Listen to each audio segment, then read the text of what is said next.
안녕하세요. 피부건강설계 생기한의원 마포공덕점 원장 이윤정입니다. 평소 얼굴이 잘 붉어지거나 혹은 얼굴에 붉은기가 계속 지속되는 분들 계시죠? 아마 붉은기뿐만 아니라 가려움이나 따가움, 열감 등 다른 증상들까지 동반돼서 많이 괴로우실 거예요. 또 아무래도 얼굴은 항상 노출되는 곳이기 때문에 붉은기가 있는 경우 일상생활이나 사회생활 시에도 많은 불편함이 따를 수밖에 없는데요. 이렇게 큰 스트레스가 될 수 있는 붉은 얼굴의 여러 원인 질환과 관리법에 대해 알아보도록 하겠습니다. 첫 번째 원인이 되는 질환은 지루성 피부염입니다.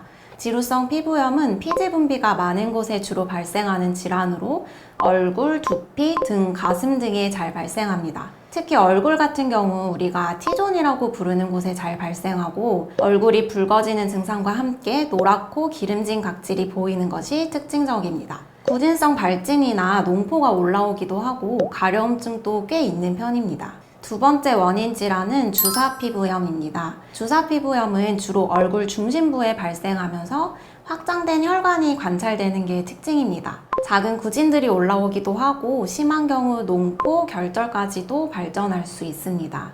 딸기코 아시죠? 중년 여성들한테도 잘 나타나지만 우리가 일반적으로 딸기코라고 했을 때 떠올리는 이미지는 술을 많이 마시는 중년 남성분들 중에 코가 유난히 붉고 우둘두둘한 경우인데요. 그 경우도 주사피부염이라고 보시면 됩니다. 이 두 가지 질환은 모두 염증성 피부 질환이면서 얼굴의 붉은기가 지속적으로 유지된다는 게 특징입니다. 반면에 우리가 흔히 얘기하는 안면 홍조라고만 부르는 증상은 상대적으로 붉은기가 일시적이고 동시에 구진이나 농포 같은 다른 증상들이 특징적으로 많이 보이지는 않습니다. 보통 갱년기 때 호르몬 변화로 잘 생기는데요. 양뺨의 홍조가 특히 두드러지고 갑자기 붉은기와 열감이 확 올라왔다가 내려가기를 반복하는 게 특징입니다. 이런 얼굴의 붉은기는 날씨가 무더운 여름에 가장 심할 것 같지만 의외로 겨울에도 악화되기 쉽습니다.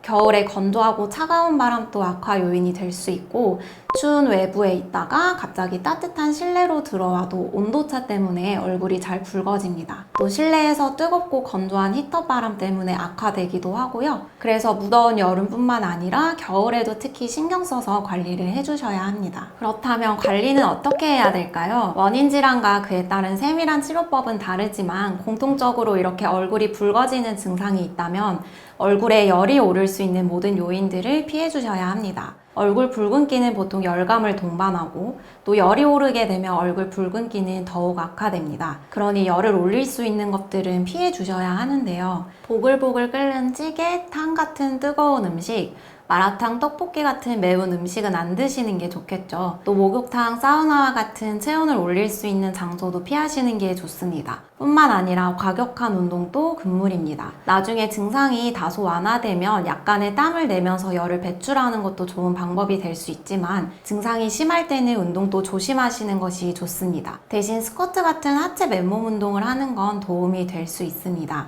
하체에는 커다란 근육들이 자리 잡고 있는데 그 근육들을 운동시키면 꽤 많은 혈액들이 하체 쪽으로 내려가게 되고 또 운동을 하는 동안엔 호흡이 깊어지죠. 그러면 몸의 상부 쪽에 걸려있는 압력이 내려가면서 붉은기가 완화되는 효과를 볼 수 있습니다.